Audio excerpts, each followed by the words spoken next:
국제정치입니다. 네, 안녕하십니까. 네, 안녕하세요.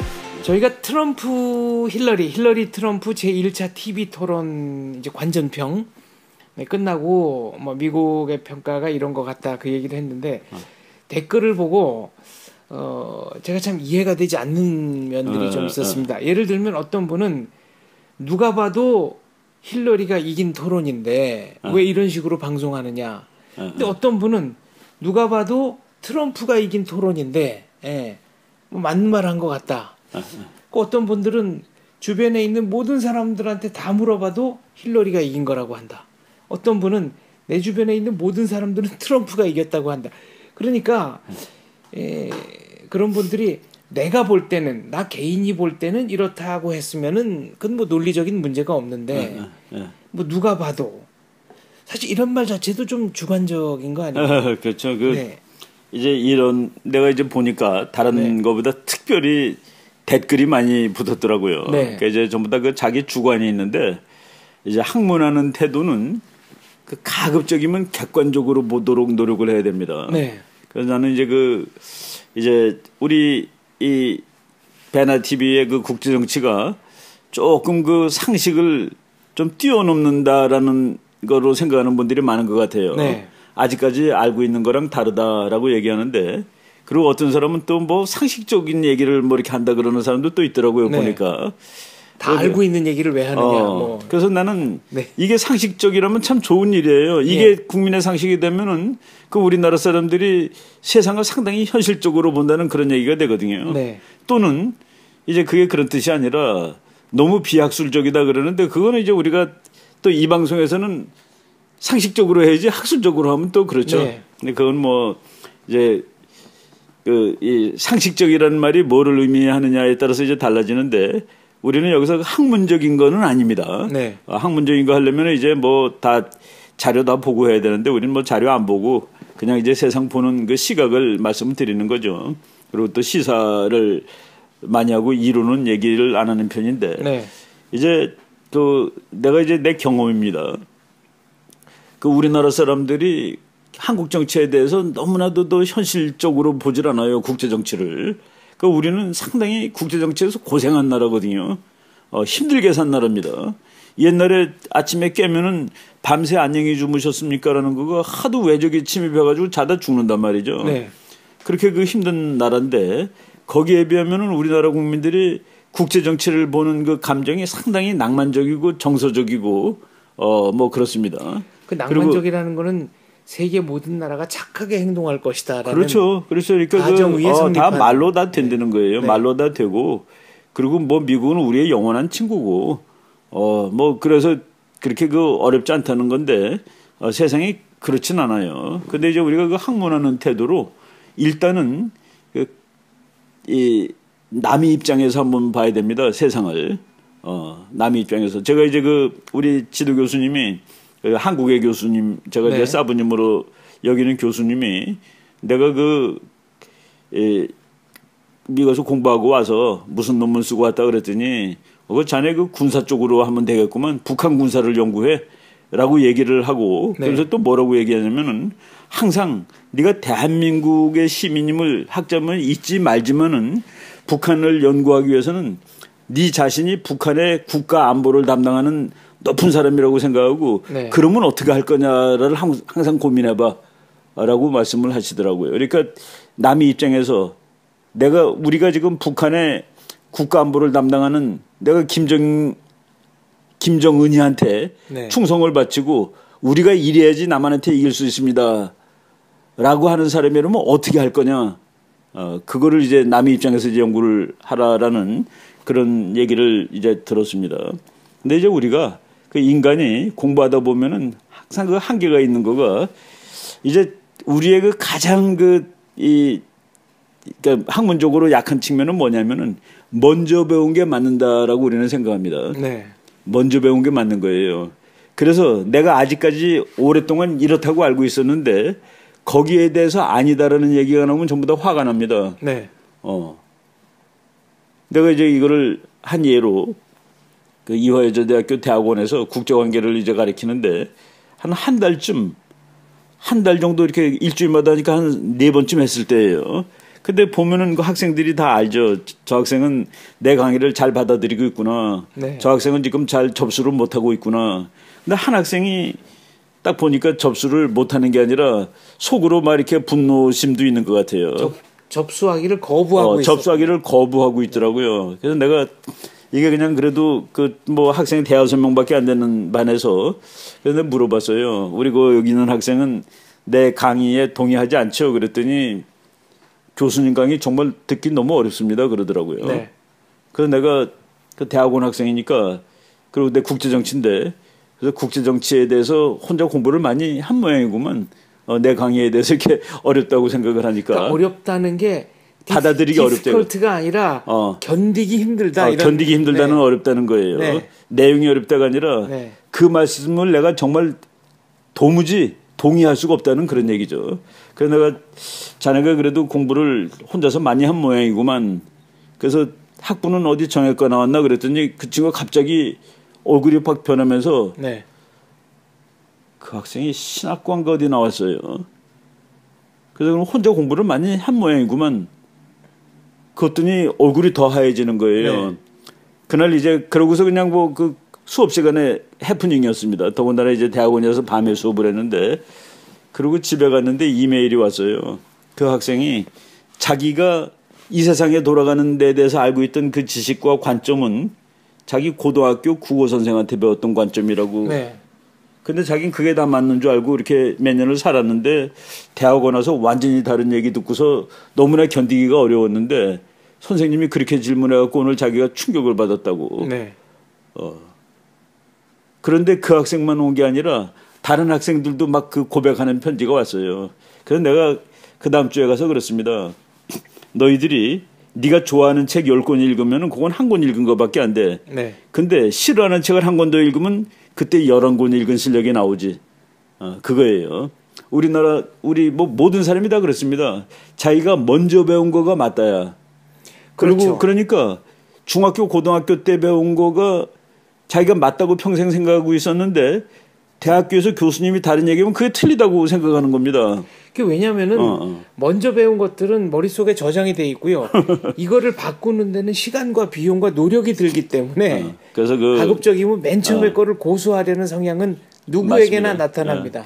그러니까 이제 뭐 우린 모든 사람이 자기가 이제 분석할 수 있는 능력과 그게 다 있으니까 되는데 다른 사람이 자기 생각하고 다르게 분석했을 때는 왜 그런가 왜라는 것이 이제 그 네. 모든 지식의 출발입니다. 왜라고 생각을 해야지 저건 나랑 틀리는 소리 하네 그러면 일단은 그는 공부를 하는 태도는 아니에요. 거기서부터는 이제 감정적 비난이 그렇죠. 그렇죠. 네. 나는 그래서 우리는 뭐 이렇게 그 관찰 사회과학도 관찰하는 학문입니다. 내가 그 광화문에 이제 어렸을 때부터 살았는데 이순신 장군 동상을 쭉 보고서 네. 야, 저 사람은 키가 얼마나 됐을까? 이순신은 키가 얼마나 됐을 거라고 생각하세요, 우리 장 박사는? 실제 인물로서의 이순신 장군. 지금 질문하시는 걸 보니까 한 170cm 정도.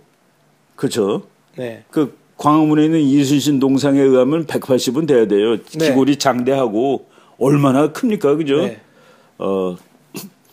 근데 내가 책을 읽다가 나도 그 똑같은 지금 경험을 한 겁니다. 어느 책에 이순신 장군이 145cm라는 글을 보고 굉장히 단신이셨네요. 그러니까 나는 145라는 걸 보고 내가 경악을 한 거예요. 네. 그리고 경악을 했는 게 아니라 이런 죽일 놈이 이렇게 우리 장군님이라는 생각이 딱 드는 거라. 네, 이순신 장군을 이렇게 폄훼하다니. 네. 아니 이순신을 이놈이 어떤 미친놈이 145cm라고 쓰는 거야. 네. 그래서 내가 그걸 좀 그러고 나서 나도 이제 흥분을 한 거죠. 그 내가 아는 해군사관학교 그 전쟁사 교관 네. 출신인 그 선배 교수한테 전화를 걸었어요. 내 책 읽다 보니까 어떤 녀석이 뭐 녀석이라고 그러면 안 되죠 그 사람. 그러니까 어떤 사람이 책을 썼는데 어떤 네. 저술가가 이순신을 145라고 썼는데 이게 말이 되는 겁니까? 그랬더니 그 교수님이 그 몇 센치라는 건 몰라요. 몇 센치 아무것도 모르는데 다만 보통 사람보다 많이 작았다고만 알고 있어요. 이렇게 나오더라고요. 그건 기록에 있군요. 그러니까 보통 사람보다는 작았대요. 네. 그런데 이순신 장군이 1500년대 사람 아니겠습니까? 이게 임진왜란이 1592년이 그렇죠. 그런데 이순신 장군보다 약 100년쯤 후에 우리나라 그 조선 병족부에 장정들의 키를 평균 키를 자세히 조사한 거가 있는데 150cm더라고요. 아, 그러면은 평균보다 작았다. 그러니까 그거를 공부한 사람이 평균보다 작았다는 것을 안 사람이 145라고 어림짐작해서 쓴 거예요. 더구나 이제 100년 전이면은 그거보다 더 작았을 거라고 이제 상상을 할 수가 있는 거죠. 그래서 145쯤 됐을 거라고 썼는데 내가 그 말을 듣고 나니까 할 말이 없는 거죠. 근데 우리는 그걸 보고서 우리의 영웅을 145로 봤다는 사실이 분노한 겁니다. 감정적으로는 지금도 받아들이기 어렵습니다. 그렇죠. 황당하죠. 네. 그래서 내가 그분한테 내가 일단 전화 건 김에 혹시 이순신 장군은 왼손잡이에요? 라고 물어봤습니다. 아, 그럼 광화문의 동상 때문에. 그러니까 그분이 그 질문을 왜 하느냐. 그래서 아니, 광화문에 있는 그 이순신 장군 동상 보면은 그 오른손에 칼을 찝고 있으니까 뽑을 때는 왼손으로 뽑아야 될 거 아닙니까? 라고 얘기했더니 정말 그건 그렇게 돼 있죠. 그러면서 그건 잘 모르겠다고 그러는데 옛날 사람들은 오른손잡이 그 부모님들이 아이가 왼손으로 먹으면 못하게 했습니다. 그렇죠. 막 묶어놓고. 이제 왼손으로 연필 잡으면은 딱 쳐가지고 오른손으로 잡게 하고 숟가락 왼손으로 잡으면 못하게 하고. 그러니까 그 이순신도 그때 부모님들이 다 그래도 그 조선사회 그래도 귀족 귀한 가문 아니겠습니까? 그 왼손잡이로 만들진 않았을 거라는 생각이 드는 거죠. 바로 지식은 그렇게 늘어나는 겁니다. 그리고 145라는 걸 보고 풍분하는 거는 그는 학문하는 태도는 일단 아닌 거예요. 이 사람은 왜 그 얘기를 썼을까? 이게 좀 황당하네 하고서 따져봐야 되는 거죠. 옳은 정보인가 그릇된 정보인가. 그렇죠. 그거를 봐야 되는 것이죠. 그리고 또 하나 얘기하면은 첨성대라는 거 보셨죠? 경주 가서. 첨성대가 나는 내가 육군 중위 때 첨성대를 어렸을 때부터 많이 봤지만은 우리 부대가 거기서 가까워가지고 어느 날 일요일 날 거길 갔다가 설명을 들었어요. 그 역사 도우미가 첨성대를 우리 세계 최초의 천문대고 다 설명을 하는데 내가 그날 갑자기 이게 천문대라면 여기서 별을 어떻게 봤을까라는 생각이 갑자기 드는 거예요. 그럼 세계 최초의 천문대라는 거는 좀 말이 안 되는 얘기죠. 근데 우리는 하여간 그렇게 배웠거든요. 어렸을 때. 근데 별을 어떻게 봤을까 하는 게 갑자기 궁금해지는데 그게 높이가 한 9m쯤 됩니다. 그러니까 사닥다리 놓고 꼭대기에 올라가서 봤다는 뜻일까? 그 천문대는 별을 봐야 되잖아요. 그죠? 어떻게 봤다는 건지 도무지 거기서는 아이디어가 안 떠오르더라고요. 그 위에 올라가서 봤다. 그리고 그게 이제 경주의 시내 한복판이란 말이죠. 시내 한복판에 있는 건물인데 지금도 천문대는 산꼭대기에 짓습니다. 그렇습니다. 별이 잘 보이는 데는. 그렇죠. 이 현대에도 천문대는 그 각 대학도 저 산 제꼭대기에다가 천문대를 지는데 신라는 시내 한복판에다 그걸 놨다. 그래서 그냥 그거를 나는 이제 그냥 그렇거냐고 그냥 넘어갔어요. 그러고 나서 내가 이제 육군 중에 있던 어느 날 그때 한번 그냥 회의를 했는데 내가 새로 읽는 한국사라는 건국대학교의 신봉룡 교수라는 그분은 이제 원래는 정치학자인데 정치사를 전공하신 분이 새로 읽는 한국사라는 책에 거기에 첨성대는 별 보던 곳이 아니라 제사 지내던 곳이라고 썼더라고요. 그게 더 맞을 것 같습니다. 근데 그걸 보고서 이거구나. 이거다. 근데 그분은 그 주장을 하기 위해서는 보통 용기를 가지고 한 건 아니거든요.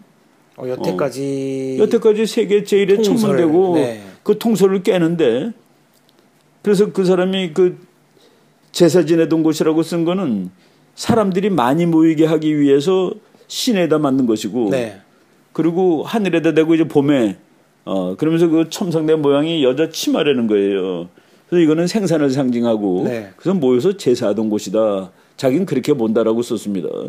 근데 이제 그 이후에 제가 거기 관심을 가지고 논문을 몇 개 더 찾아보니까 또 어떤 다른 교수님은 그게 그 당시에 건축한 여왕인가 그래요. 자기의 이 공족을 공족비야 공족하기 위한 그런 구조물로 만든 것이다. 그러니까 그걸 천문대라고 알고 있던 거는 상식이죠. 네. 근데 그 상식은 항상 맞는 건 아니에요. 상식이 대부분은 맞습니다. 상식은 진리인데 틀릴 수가 있죠. 근데 이번에 이제 우리가 그 트럼프 사례를 보다가 이 사람들이 이제 그 자기의 그 고정관념이라는 게 있구나라는 생각을 했습니다. 그리고 어떤 분은 뭐 내가 미국에서 봤는데 힐러리가 이긴 것은 맞습니다. 그런데 지금 미국에서 보나 한국에서 보나 똑같은 화면을 볼 수 있는. 똑같은 화면 보는 거죠. 그러니까 네. 뭐 내가 미국에서 봤는 데는 그 주장에 아무런 그 보탬이 되지 않습니다. 논리적으로 보탬이 되지 않죠.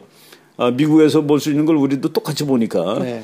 그래서 이제 그런 건 안 되고, 그리고 누가 보더라도 그런 거는 학문적인 언급은 아닙니다. 네. 누가 보더라도, 그리고 내 우리가 주변 사람 모두한테 물어봤는데 그 주변 사람이 미국 시민을 대변하는 그런 사람도 아니죠. 네. 예를 들어서 내가 그 신문에도 잠깐 썼는데 내가 신문사에 전화 걸어줬습니다. 당신네들은 왜 한쪽 데이터만 보느냐. 그리고 그렇게 치면은 트럼프가 공화당 후보가 되리라고 예측한 신문은 아무도 없죠. 네. 그래도 어떤 또 시청자께서는 미국 국민들이 트럼프 같이 좀 이렇게 막말하고 이런 사람을 대통령으로 뽑을 정도로까지는 아직 뭐라고 쓰셨든지 아무튼 그 정도는 아니다 이제라고 하셨는데 사실 그렇다면은 트럼프가 후보가 된 것 자체가 그렇죠. 상당한 지지를 받았기 때문에 이제 후보가 된 거 공화당 아니겠습니까? 사람들이 그 미국의 소위 공화당이라는 사람들은 트럼프를 후보로 일단 찍어놓은 거거든요. 네. 그러니까 막말로 하는 사람. 그러니까 그것도 이제 일단 전체를 대변하는 얘기는 안 되는 것이죠. 그렇다면 이제 트럼프를 지지했던 사람들 자체를 말하자면 수준 이하로 한꺼번에 좀 폄하하시는 본의 아니게 폄하하시는. 그러니까 이제 자기가 보고 싶은 거를 보아요. 네. 보통. 그러니까 그런 만화가 있습니다.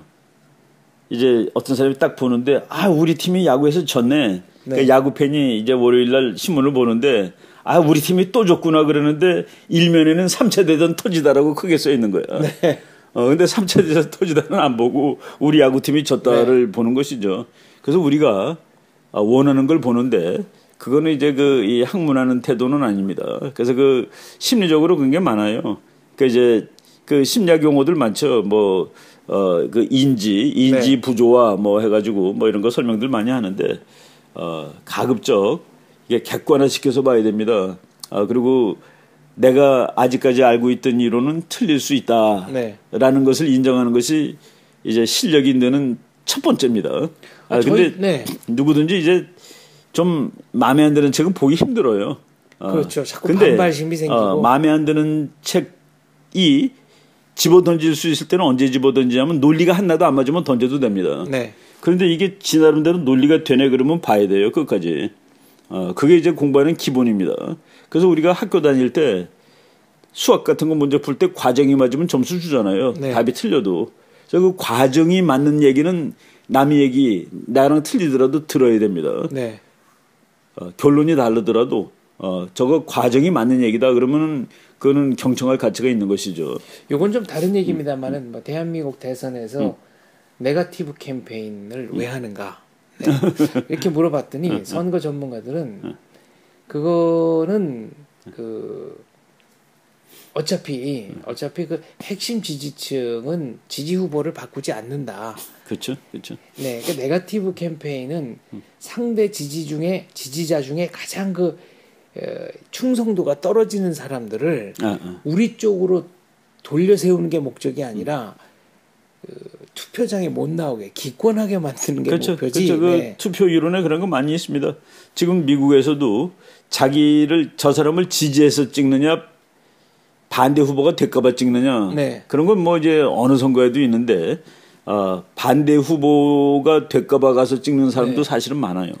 그리고 저희가 계속 강조하는 거지만 트럼프 개인에 대한 지지를 저희가 선언하거나 그런 것이 아니고. 그것도 내가 이제 나한테 이렇게 메시지가 막 오는데 내가 그 강의하는 걸 보고 내가 열렬한 트럼프 지지자로 착각한 어떤 그 사람이 네. 자꾸 뭘 보내주고 그래요. 그래서 나는 지금 선거를 올바르게 분석하는 것이 나의 목표지 누구를 내가 투표권 없는 내가 누구를 지지하면 그렇습니다. 뭐하냐 네. 라고 얘기한 적이 있습니다.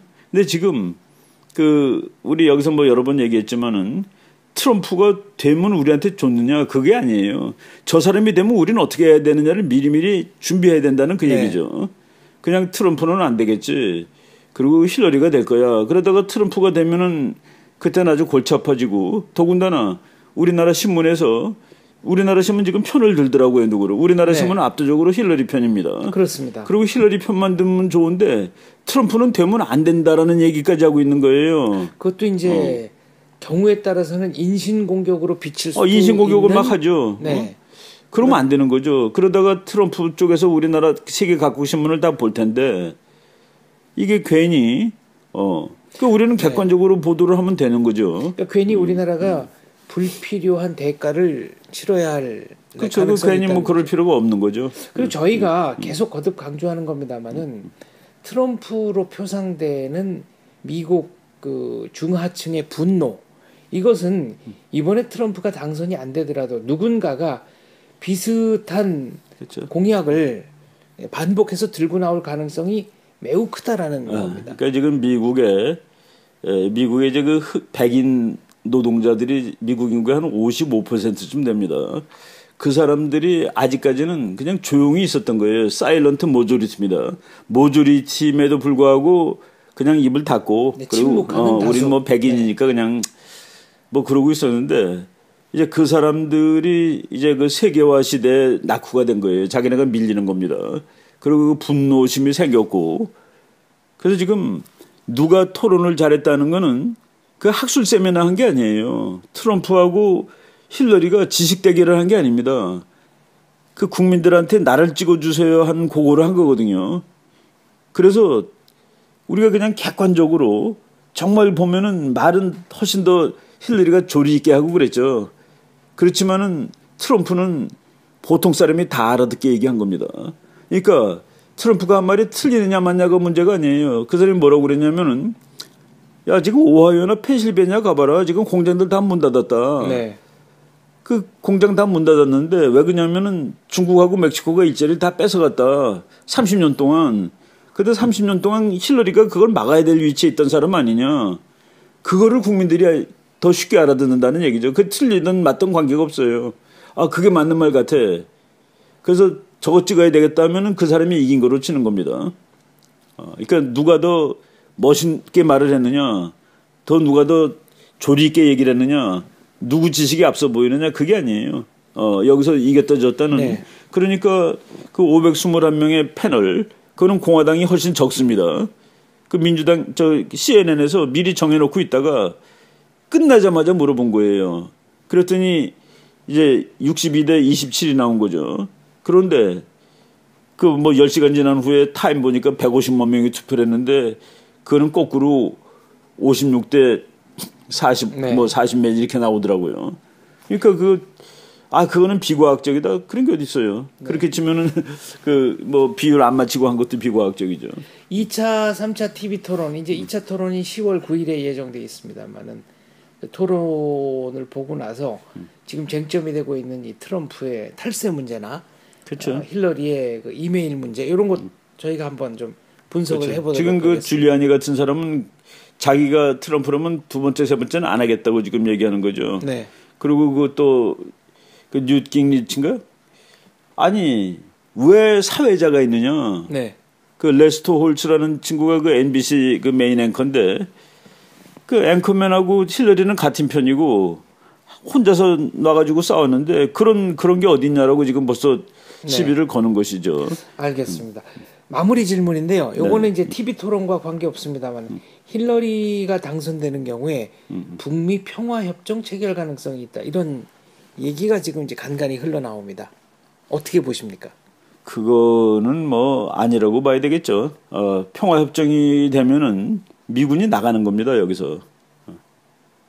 그래서 한국은 좀 괴멸적 타격을 입는 건데. 그러니까 평화협정이 되는데 그러면 조건이 있겠죠. 북한 핵을 완전히 제거하고서 평화협정을 맺든가. 네. 그것도 저는 안 된다고 보죠. 그러니까 북한을 대폭 군축을 시키고 거기 지금 119만 명에다가 탱크 4,000대에다가 비행기 비록 고물이지만 우리보다 숫자가 더 많고 네. 뭐 잠수함은 세계에서 북한이 제일 많아요. 뭐 조그만 거지만은 뭐 이런 거를 대폭 감축을 시키지 않은 채로 그 미국하고 평화협정 맺으면 월남골 나는 것이죠. 협정 체결 가능성은 없다고 보십니까? 그래서 이제 저는 일단은 그러니까 그 평화협정이 어느 조건에서 체결되느냐를 따져봐야 되겠죠. 네. 근데 이제 밑도 끝도 없이 북한이 원하는 평화협정은 미국하고 북한하고는 이제 전쟁 안 하는 겁니다. 평화협정이니까.